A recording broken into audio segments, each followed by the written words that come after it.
In another case, a young virgin of marriageable age between 14 and 18 suddenly disappeared. Squanichi was reported to like the smell of virgins. One girl was kidnapped by the Squanichi people and not returned until she was a grown woman.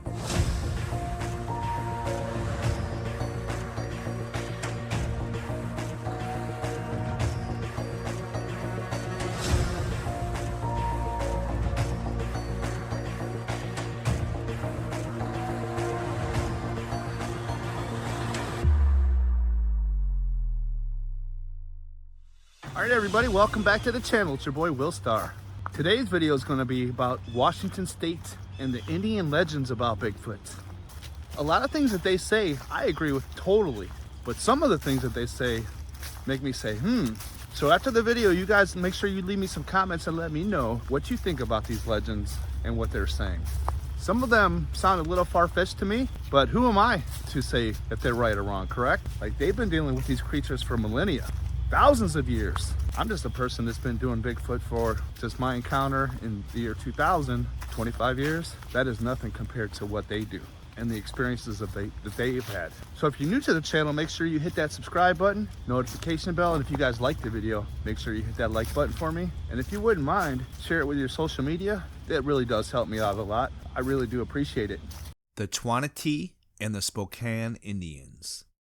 The Spokane Indian tribe now numbers approximately 1,950 members, some living on the reservation and many having moved to surrounding towns and cities, such as Spokane, seeking employment, education, etc., where they have become acculturated into the mainstream of Anglo-US lifestyle and culture.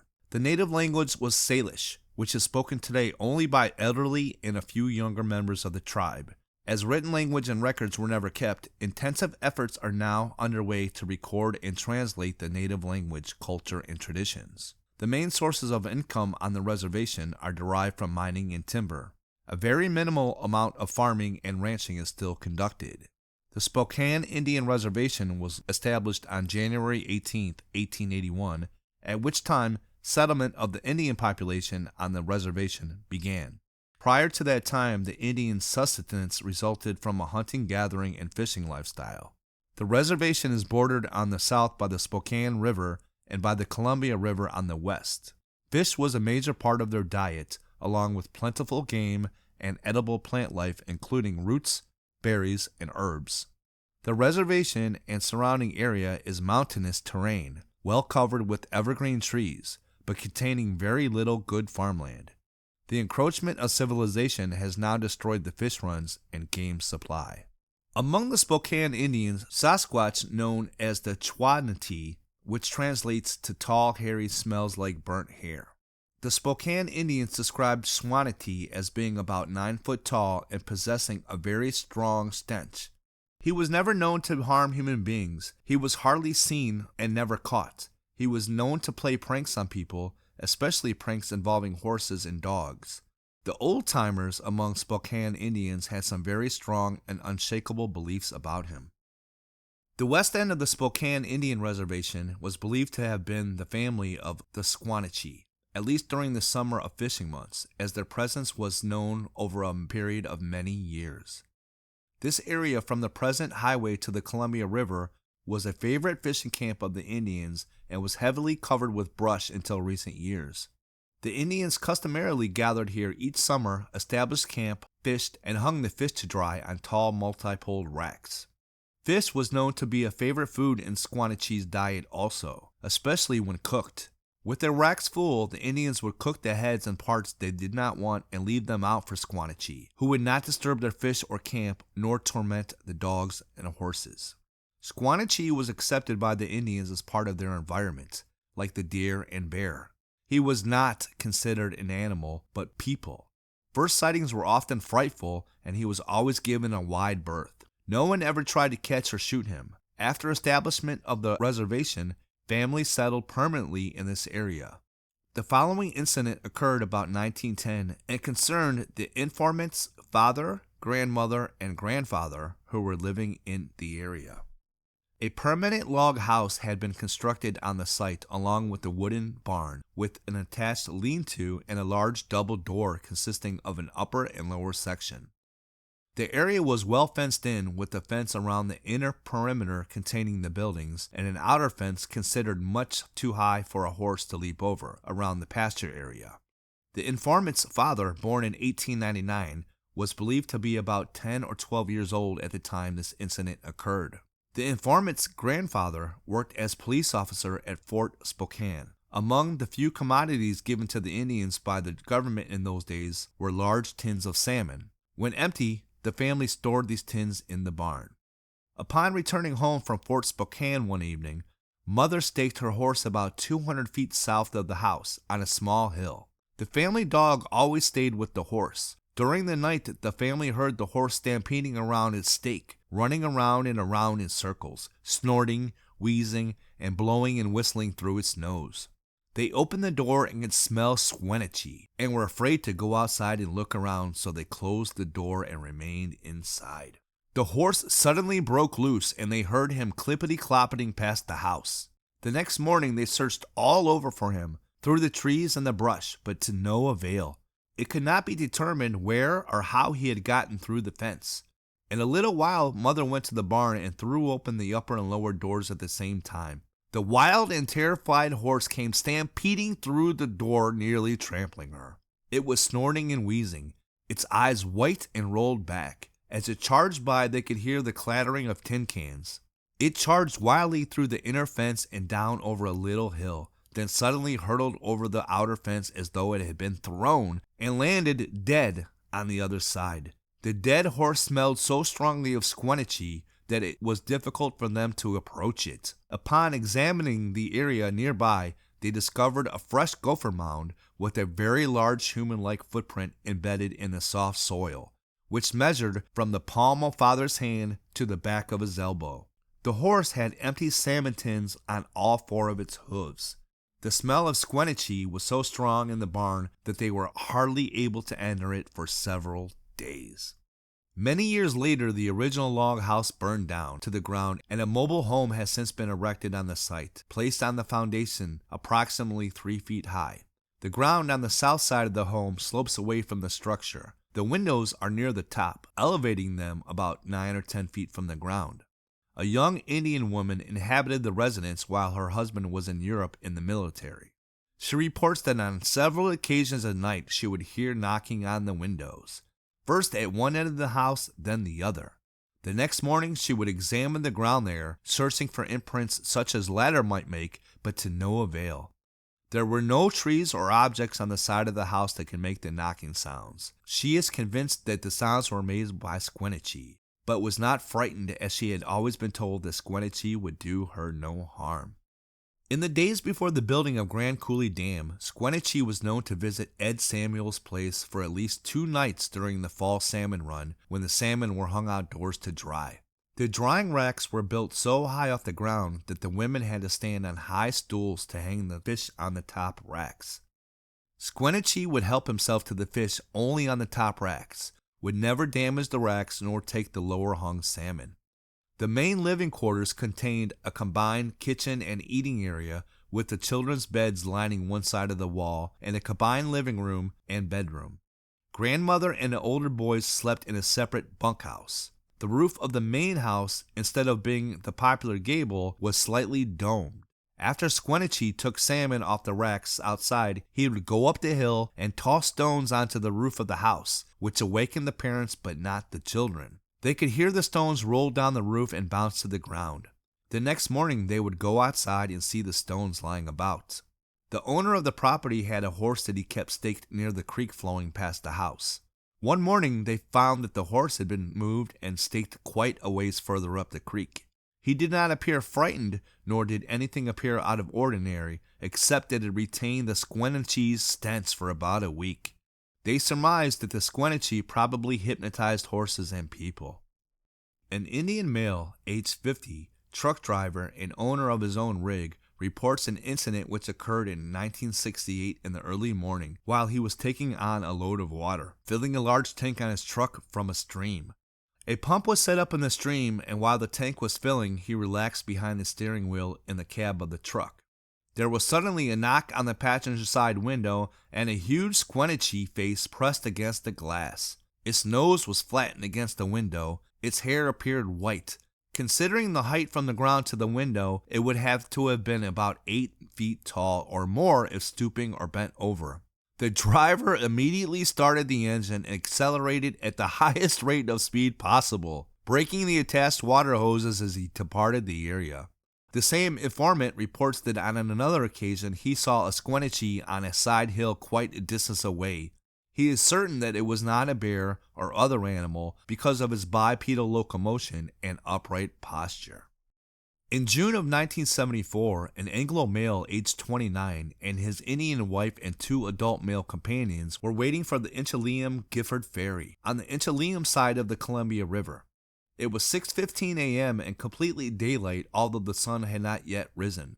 From the waterline of the river, gravel extended for about 20 yards to a bank approximately 4 feet high, then became a grass-covered series of 3 terraces grading into a tree line and forest.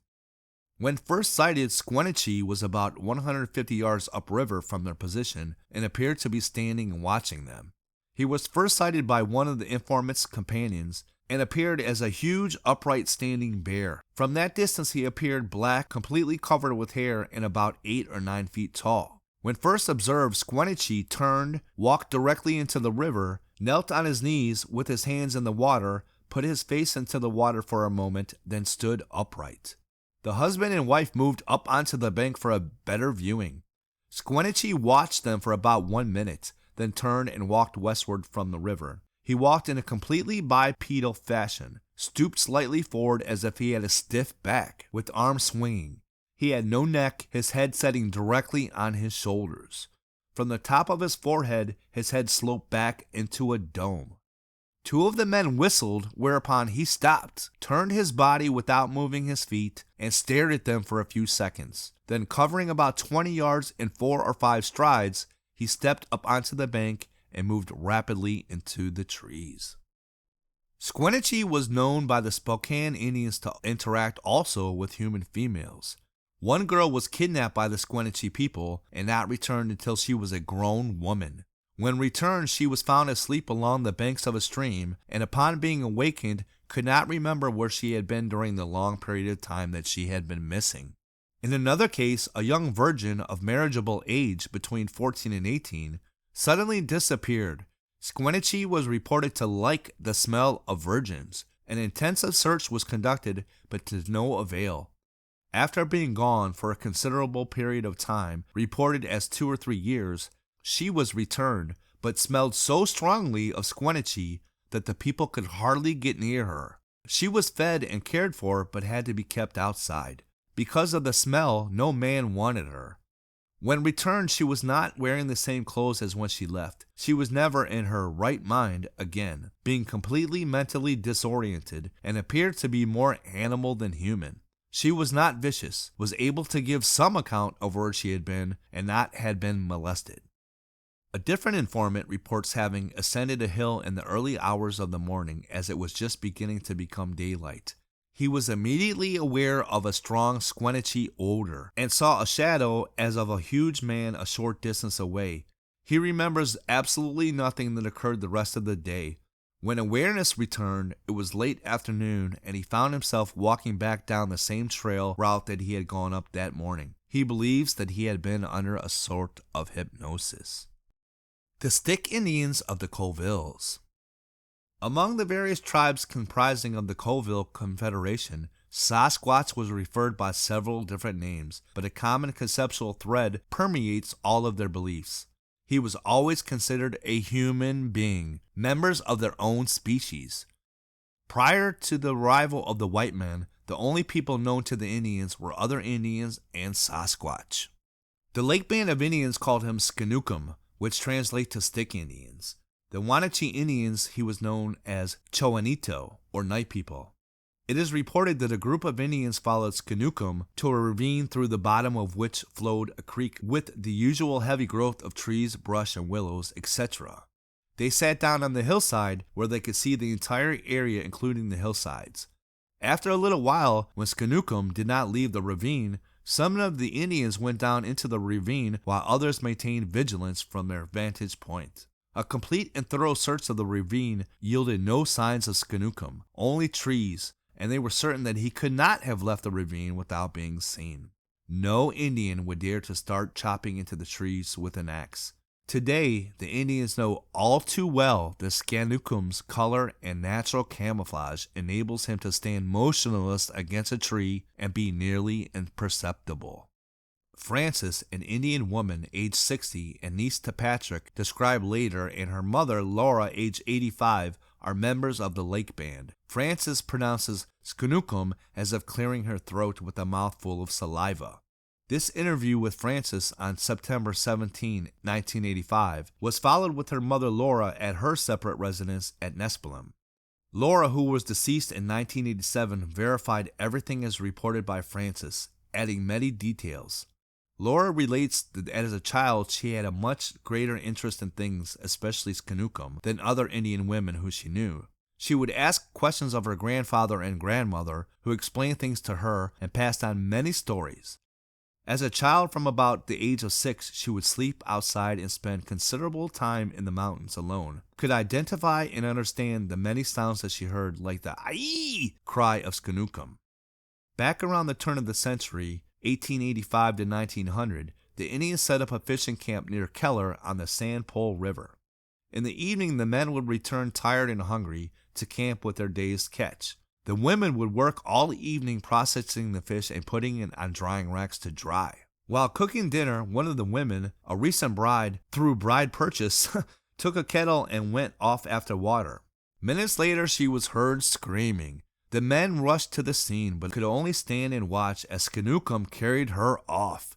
They knew that Skookum was very vengeful, and if harmed, the captive may be injured, and the mountains would not be safe for any Indian. As she was carried away, the captive tore off and dropped pieces of her white slip, leaving a trail for the men to follow. She was with Skookum all summer, or at least a couple months, when the men searching for her on horseback saw her gathering wild potato roots. Skookum was asleep nearby. Upon seeing the men, she emptied her lap of the potatoes, crept quietly to them, leaped on one of the horses behind its riders, and thus escaped. Upon return to camp, all of the Indians immediately broke camp and hastily departed the area. During her stay with Skookum, the woman had gathered roots, etc., which they shared. Skookum eats anything that other people eat, but lives primarily on roots such as that of the thule, or cattail plant, which they gather, dry, and store in caves. They build fires with flint stones and steal hides from Indians, which they use for bedding and to cover the entrance of their cave. During her stay with Skookum, the woman became pregnant and bore a son named Patrick, who grew up on the reservation. Patrick's body structure was very different from that of the other Indians, and his arms were very long, reaching to about his knees. He was very short, about 5'4", possessed a sloping forehead, very large lower jaw, a very large wide open mouth with straight upper and lower lips, and straight protruding teeth. He was kind of stooped or humpbacked. His ears were elongated upwards and bent outwards on the top. He had very large hands and long fingers, is described as very ugly, although extremely intelligent. He attended school on the reservation, was very smart, operated a ranch in the area, and died at about the age of 30, and is buried at the reservation. Patrick is described as a gentleman, never beat or mistreated his wife. He married easily, as he had a good ranch and was considered affluent. From this marriage to Laura's cousin was born 3 daughters and 2 sons. Both sons died at an early age. The 3 daughters were named in order from oldest to youngest: Mary Louise, now about 65 years old, Madeline, and Stella. Stella died at a young age. Mary Louise lives near Omak. A couple of summers ago, Mary Louise spent several weeks with Laura. Mary had heard several times over the years that her paternal grandfather was a Skookum and sought verification from Laura. Laura revealed all to her, confirming that her father was indeed half Skookum. Mary Louise's physical appearance is relatively normal. However, both girls have wide mouths, looks like split from ear to ear, protruding teeth, and squint eyes. But Madeline, who lives on the Washington coast, has other very distinct Skookum features, such as a sloping forehead, long peaked ears, etc. She is considered ugly by Indian standards, is an alcoholic spending much time in taverns. Patrick's wife, mother of these girls, is Laura's first cousin. Frances met Patrick when she was a young girl about 8 years old. She reports another incident in about 1982 when she and her niece were returning to Nespelem from Omak just after dark. About 2 miles from Omak, near a gravel pit, they passed a Skanukum standing alongside the road. About a year later, Frances and Laura were returning home when they stopped up on the Keller Butte to eat chicken that they had brought back with them. They heard Skanukum scream only a short distance away, so close in fact that they quickly left the area. There is a cave near Kartar on the reservation where Skanukum is known to live. Laura reports that some years ago, she shot a deer not far from Nespelem. Being alone at the time and unable to load it into her car, she returned the next morning with her grandson. Several Skanukum were on the scene. One female was standing just alongside the road and never moved as Laura drove by her, getting a good look at her. She looked human, was about 6 feet tall, her body covered with long brown hair, had a sloping forehead with ears that appeared to be pulled upward. Arriving at the deer carcass, they had found that the liver had been removed, as had the tender parts of both rear flanks. The skin had been carefully rolled from the hindquarters. The meat was very clean. She reiterates and emphasizes how clean the meat was. She and her grandson left the carcass as they found it and left the area. Laura states that these are areas just south of Nespelem and about 2 miles north of the Columbia River, where she can call Skanukum in his language she knows how, and he will answer. She believes that they live in the area. At one time, she encountered a large male Skanukum on the highway near Nespelem. It tried to converse with her, making organized sounds, leaving her to believe that they have a language. She left quickly. Louis, a 79-year-old male member of the Columbia Moses Band, knew Patrick all his life and remembers him and his family well. He worked for Patrick on his ranch about 1925 to 1930. Described him as a pinhead about 5'4" tall, with larger than normal ears, mouth, teeth, and with large hands. He was a very good card player who seemed to instinctively know what everyone else was holding. Among the Wenatchee tribe, Sasquatch was known as Chwanito, which in their language means night people. Isabel, a 100-year-old Indian woman, member of the Wenatchee tribe, gave the following report of an event which occurred during her great-grandfather's generation. In the fall of the year, October, a group of male members of the Wenatchee tribe went on a hunting trip near Wenatchee Lake. One of the men became separated from the rest of the party and was captured by Chwanito. He was taken to a cave far up in the Rocky Mountains and held captive by a family of Chwanito through the summer until spring. The odor in the cave was terrible. They would not take him out hunting with him, but made him remain in camp near the cave with the women. They were like a different tribe of Indians. In the spring, they returned him to where they had captured him. Upon returning to his camp, he was immediately recognized by the children, who couldn't believe that he had been back as he had been gone for so long. They thought that he had been killed. He had been well treated by the Chwanito. Margie, an Anglo woman married and living on the reservation since 1984, reports that recently she and her mother-in-law had dug camas roots, which they placed on the roof of their trailer near Nespelem Creek, where animals could not get to them. During the night, her mother-in-law heard Chwanito on the roof. In the morning, the camas roots were gone, and Chwanito had put her puppy up on the roof. Chwanito is still very active in the area. At night, lights can be seen moving along the base of a nearby mountain as a pack of them travel along, and many have been reported on the Keller Butte. People are always warned to be out of the mountains before dark.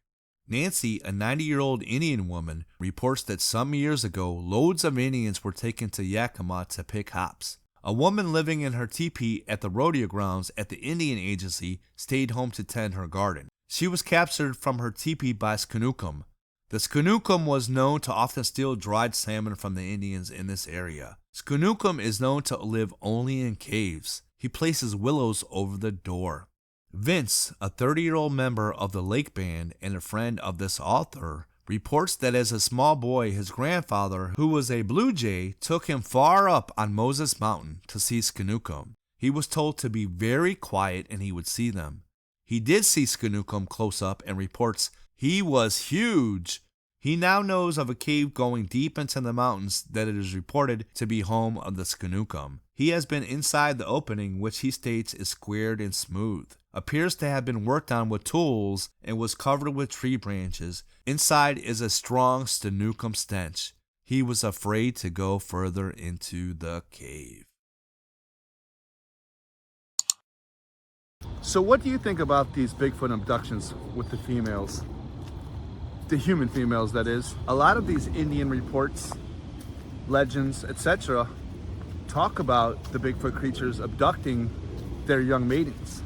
So Sasquatch abducting the Indian maidens would make a lot of sense if you believe the way I do and the Native American Indians believe that Bigfoot or Sasquatch is nothing but an ancient type of human.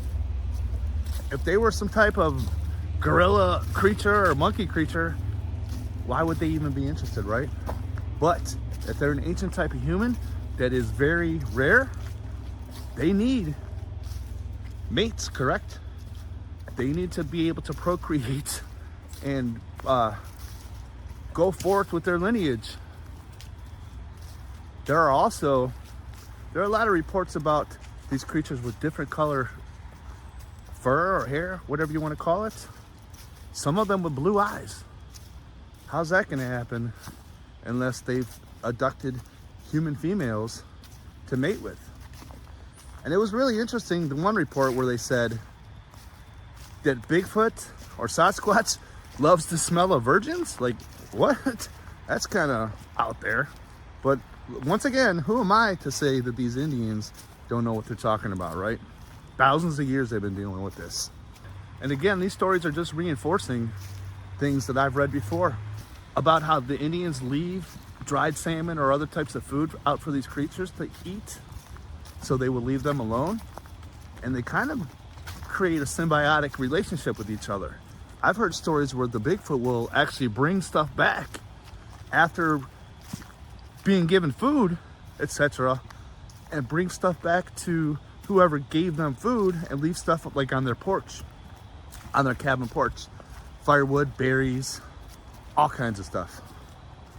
But I just think it's interesting how a lot of times there's a lot of reports about these creatures abducting human women and the human women giving birth.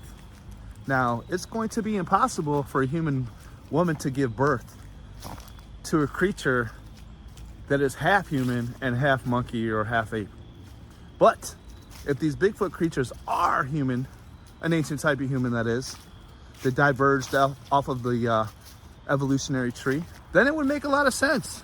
And I've also heard through these reports that I've been given that a lot of times the babies do not live.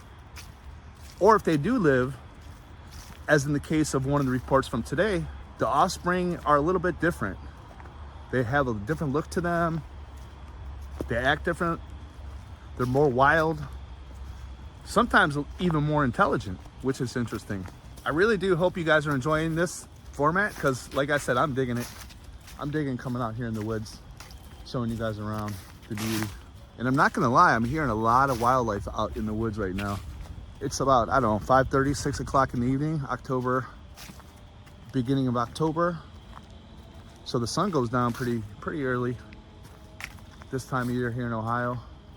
So right now is a time when the creatures are on the move out here in the wilderness. Well, I'm not in the wilderness, but I mean in the woods. A lot of deer, a lot of chipmunks. Actually, I saw a red fox earlier, but I couldn't get the camera out quick enough. And that goes to a point about another thing. People are always like, well, when you saw the creature, why didn't you get your camera out? First of all, when I saw the fox, the first thing that crossed my mind was not, let me get my camera out and film it. It was more like, oh my God, look at that, how beautiful it is. And I watched it for, I don't know, 30 seconds, and then it disappeared. And then I thought about getting my camera out. I wasn't like, oh, let me get my camera right away and take a picture of it. No, I enjoyed the beauty of it. And if you're walking up on a Sasquatch that is 8 foot tall, 700 pounds, there's gotta be some kind of fear going through your mind. So the last thing, well, for most people that is, so the last thing you're gonna think about is, oh, hold on, let me get my camera out and check this out. And I've said this before. Think about if you're walking through the woods and all of a sudden, oh my God, there's a Siberian tiger. You're not gonna be, oh, let me get my camera out, check it out. You're gonna be like, oh my God, what am I doing? Let me get behind this tree. Let me get away, let me check it out, make sure I'm safe. Like a creature that's 8 foot tall, 700 pounds, most people are going to be frightened out of their mind. They're not going to be like, oh my God, let me get closer. Let me run up here to it and get my camera out and ask it to say cheese. You know what I mean? You're gonna be like, holy moly, what is going on? And your heart's gonna be going a million miles an hour. And the last thing in your mind, in my opinion, is like, let me get my camera out and check it out. Now, if you're standing there for a couple minutes, a minute or two, it might, and you're like, you start to feel safe because it's maybe way back there somewhere by the trees and it hasn't noticed you, then you might get your camera out, yeah. But at first, you're not gonna do that. In my opinion, you're not gonna do that. So what do you think about these Indian legends? Are you like me and you say, hey, they've been dealing with these creatures for thousands of years, so, you know, we gotta listen to what they say? Or are you out there being a skeptic, like, no, there's no way that's happening, I don't believe it, blah, blah, blah. And if that's the case, that's fine. I'm never gonna tell you what to think. I'm just gonna give you the information and let you make up your own mind, right? But like I was telling you before, a lot of these Indian legends or stories or encounters or whatever you want to call them, they match up. There's a lot of stories about the Indians leaving food out for the Sasquatch creatures. There's a lot of legends out there about the Sasquatch or Bigfoot being pranksters. There's a lot of legends out there about these creatures kidnapping human women to mate with. And to me, you know, like I said before, that makes a lot of sense. If these creatures are so rare that, you know, they have to have something to procreate with or they're going to go extinct. And in my opinion, and this is just my humble opinion, I think these creatures are super rare. There's people out there that think there's millions of these creatures everywhere. I don't think so. In my opinion, in all of North America, and I'm talking about Canada and America, I say there's about 10,000, and that's it. And if you think about 10,000 in all of the wilderness, that's not a lot. I mean, there's probably like 10,000 black bears in, you know, Washington state alone. And if you think about Sasquatch, 10,000 of them spread out all across North America, that's very, very rare. My opinion, they travel seasonally, looking for food out of the rivers, looking for berries, looking for roots out of the trees, not out of the trees, but out of the woods. So yeah, I think that they're seasonal. I think that they traverse a lot of, like the Siberian tiger, the male Siberian tiger, I think his territory is hundreds of square miles. I think it's kind of the same way with the Sasquatch, the adult Sasquatch, especially the young males that get kicked out of family groups. I think it's kind of the same way. Like they got to go on out and find their own territory, find their own mates, which leads us into abducting human women that just disappear. Wow, there's a couple massive trees up here. And once again, when I say massive, I'm just talking about here for Ohio. I'm not really talking about the Pacific Northwest. But these bad boys are big. Let me stand next to this so you can see what I'm talking about. Look how big that thing is. It goes way up there. And here's another one right behind me. Look at that one back there. Huge. So the next video I do, I'm going across the river over there. We're gonna go over there and check that spot out over there. This is beautiful down through here, I'm not gonna lie. I always say that to you, but it's true.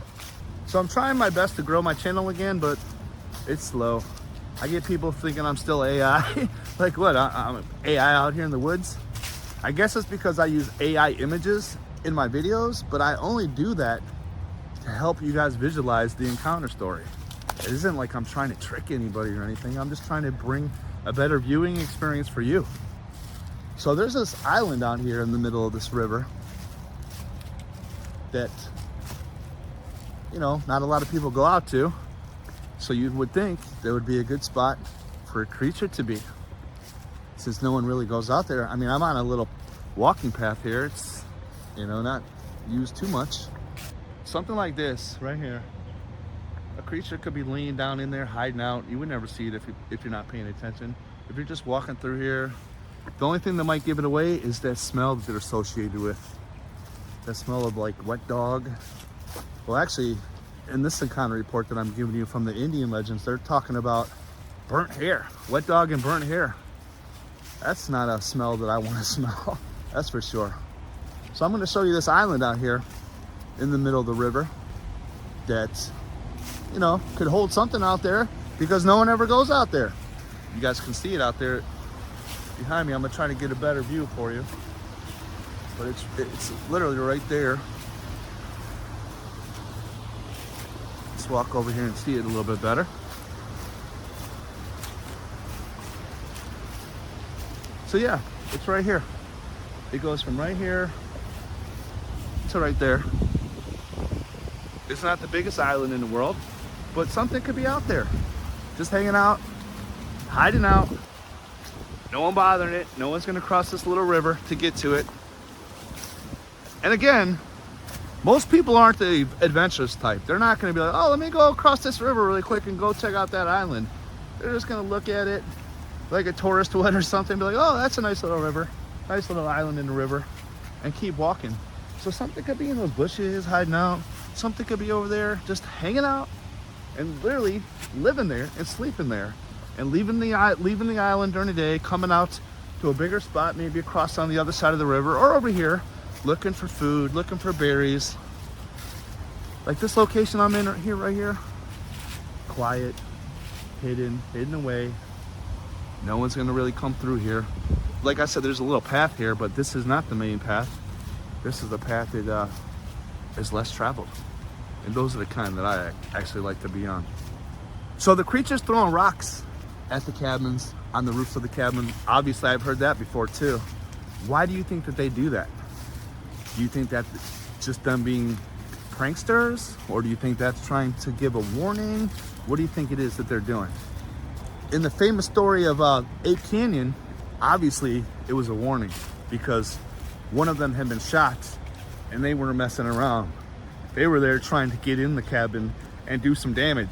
Good old Fred Beck made sure we knew about that one, didn't he? So here's a huge tree that I was gonna show you before, but I thought I had recorded it, but my camera was not working. Look at this thing. Look at how big this tree is. Once again, the camera doesn't do it justice. I'll put down my Gatorade bottle right here. You guys can see it. I actually got Powerade today. It was on sale, so I got that one.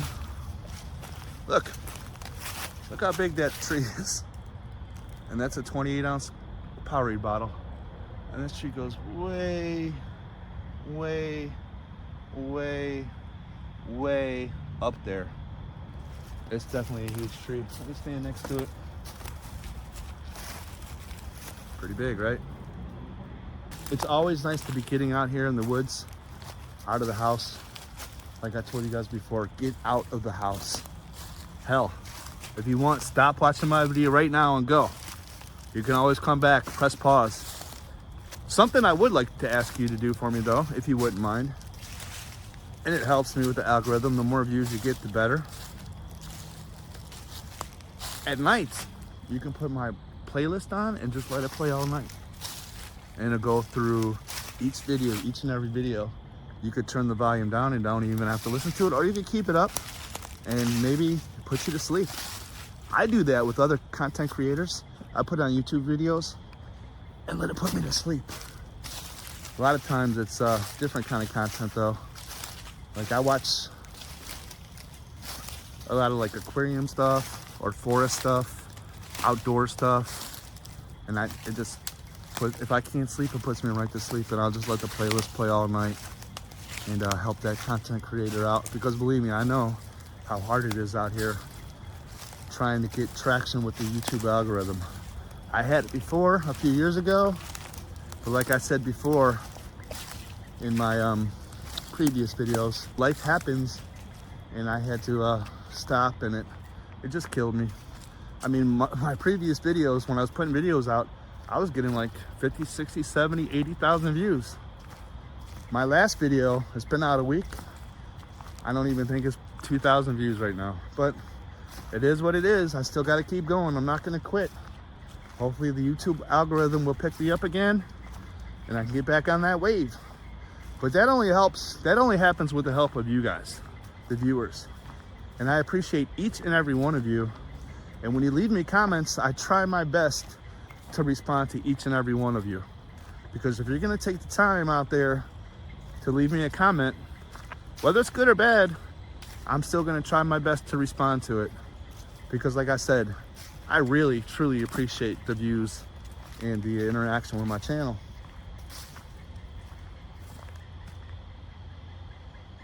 You guys hear that over there? Some kind of bird. Not sure what it is. Let's walk over there towards it.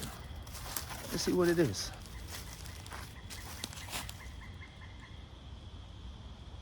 What do you guys think that is?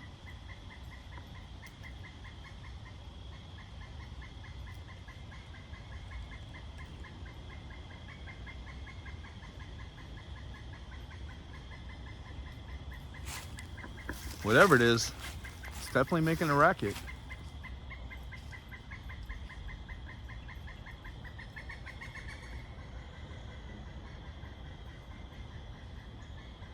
Is there any way that could be like a wood duck up in the trees?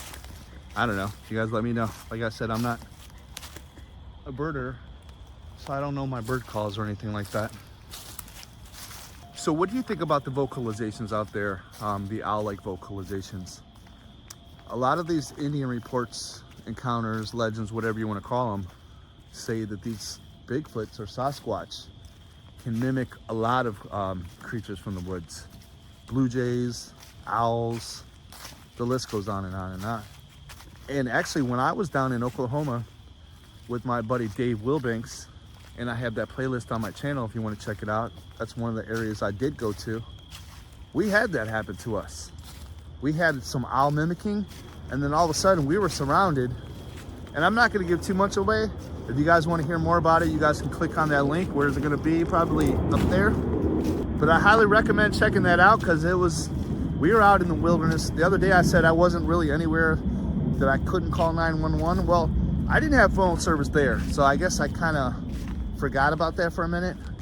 We had no phone service out there in Oklahoma. We were way out there. Dave took me to his private, not his private, but his secret spot, and it was way the hell out there, and it was a great time. Once again, Dave, if you're watching this video, thank you for having me down. And I'm thinking about starting a channel membership. What do you guys think about that? Would you guys be interested in that?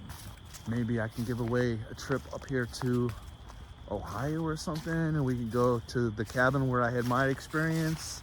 I don't know how all that works. Like I was saying before, I don't really like to ask anybody for anything, so I'll have to figure out how any of that works.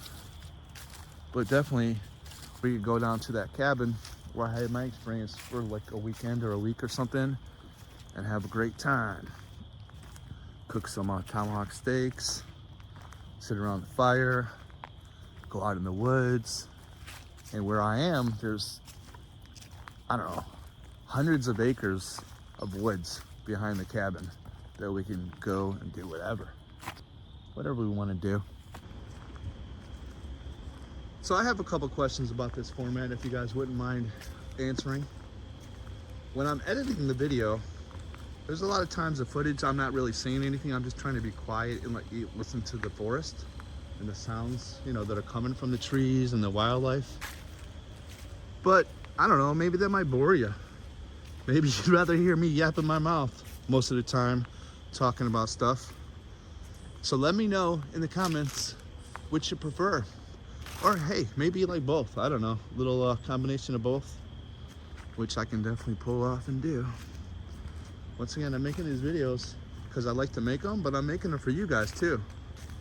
So whatever you guys like, you let me know, and I'll try to accommodate you. We aim to please. I'm trying to stay from underneath the walnut trees, because like in my last video, there's some bombs that come out of them things.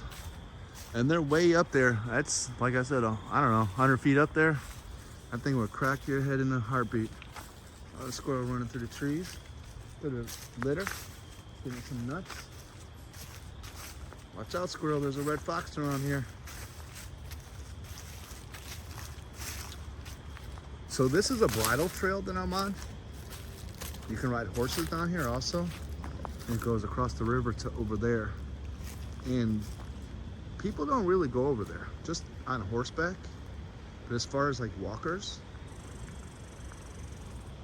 a lot of them don't go over there. A lot of people do not. So the next video, I'm going over there. We're gonna go over there in those woods. Check it out. So what do you think about that one report where they said that Bigfoot likes the smell of virgins? Like, do you think that's even a thing? Like, how could they tell? I don't know. See, stuff like that right there doesn't make a lot of sense to me. So yeah, the smell of virgin thing kind of put me off a little bit. Maybe they're just searching for answers on why the Bigfoot take the younger human females or something. I don't know. What do you guys think about that one? And another thing a lot of these Indians legends are saying is that sometimes these creatures make fire. In my opinion, the only way they can make fire is if they're an ancient type of human and they've learned how to do that over the years, but they don't do it a lot because it would give their position away. So do you think these creatures can make fire? And they're just like, we don't do it because it gives our position away and we can stay warm enough with our fur and everything else, and we're used to being out in the wild? Because there are a lot of Indian reports, legends, whatever you want to call them, about Sasquatch making fires, especially in British Columbia. So I don't know about that one.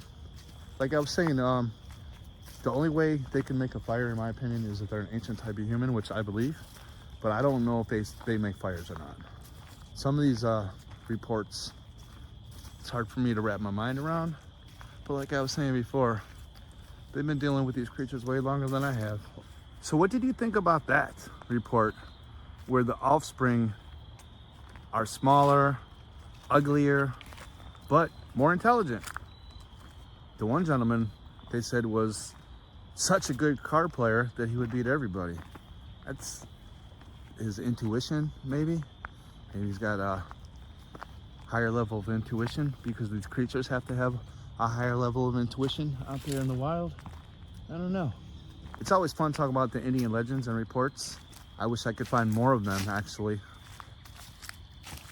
But if I can get out to British Columbia, Pacific Northwest, I could go to some of these tribes and interview these people and find out more about their legends and their stories. So if you have had a Bigfoot experience, encounter, and you would like me to put it on my channel, please feel free to email me at willstarbigfoot@aol.com and I'll check it out.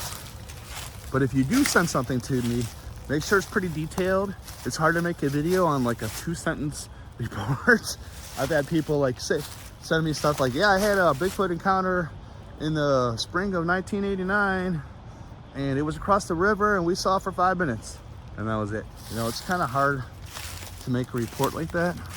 So if you guys send me stuff, if you send me a report and you would like me to show the area on Google Earth, leave me the directions and also like that, with stuff like that. That makes it a lot easier for me. A lot of these reports that I do, where I show you Google Earth, it takes me hours and hours and hours to go through the clues and to actually find the area on Google Earth. A lot of people think it's easy to make these videos. It's not. Like, a lot of these videos take me like 30 hours. Yeah, you heard me right. Like 30 hours. Several hours of looking through Google Earth. And you know, I'm not the type of person, I don't like to ask for anything. So it's kind of hard for me to do this, but I'm gonna do it.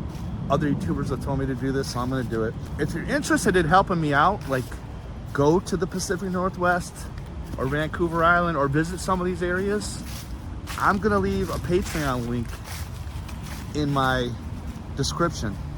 And you guys can go ahead and if you want to donate, don't feel like you have to though, because you know, there's a lot of things going on and people need their money and things like that. I get it. But if you feel like you want to donate, or if you're out there and you're really wealthy and want to just help out, please do. All the money that you're donating to me is going to go ahead and go to taking trips afar out of Ohio and visiting these places and bringing you amazing content. A couple places I'd really like to go, I said it in a previous video, is Vancouver Island, where Mooshalot Harry was abducted. I'd also like to go visit Ruby Creek and those areas by the Sasquatch Provincial Park in British Columbia. I've never been to the Pacific Northwest, but I would definitely love to go. So with your help, you know, maybe we can get out there and I can bring you some amazing content. I'm looking up in these trees like I've been telling you guys. Make sure to look up, especially in these big trees like this one right here.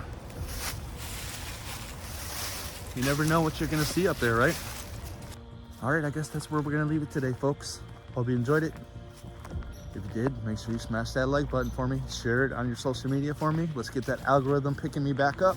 Putting all these hours in for 2,000 views kind of sucks, but it is what it is. Gotta do what you gotta do. I think the more consistent I get, again, the more the algorithm will pick me up. All right, that's where we're gonna leave it. Always remember, where there's a Willstar, there's a way, and we will talk to you later. Willstar out.